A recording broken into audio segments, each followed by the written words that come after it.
اور وہ روزے بھی نہیں رکھ سکتی, تو اس کا کیا طریقہ ہے جی؟ اس کو نہ روزے رکھنے دیں بھائی, بیمار بندے پہ تو فرض بھی نہیں ہے روزے, بیمار کے لیے فرض ہی نہیں ہے. نہیں فرض. بیمار نہ روزہ رکھے. بہت سے لوگوں نے آج بھی مجھے گھر میں بھی فون کیے ہیں. میں سب لوگوں کی اطلاع کے کہتا ہوں کہ جو بیمار ہے وہ خدا کے لیے روزہ نہ رکھے, جرم کر رہا ہے. بیماری اگر بڑھ گئی یا تندرستی میں دیر ہو گئی تو اس نے جرم کیا. کس خدا نے اسے کہا تھا کہ تو روزے رکھ؟ کیوں رکھتا ہے روزے؟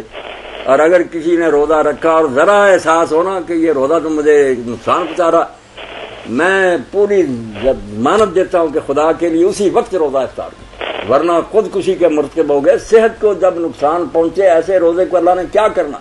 کل ما ذرہ بالصوم فل افطار رہو بعد. جس کو روزہ نقصان دینے لگے اس پر فرض ہو جاتا کہ روزہ ختم کر. اللہ بندے کی تندرستی چاہتا, مار کر بندے کو اس نے کیا لینا؟ تندرست رکھیں, ہٹے کٹے بے ایمان نہ چھوڑیں, روزہ رکھیں. اور اگر بیمار ہیں تو بالکل نہ رکھیں. بیماری کا احساس بھی ہو جائے نا, حتیٰ کہ امام بخاری رحمۃ اللہ علیہ تو فرماتے ہیں اگر صرف آنکھوں میں آدمی کے ذرا تکلیف درد ہوتی وہ بھی روزہ کیوں رکھے؟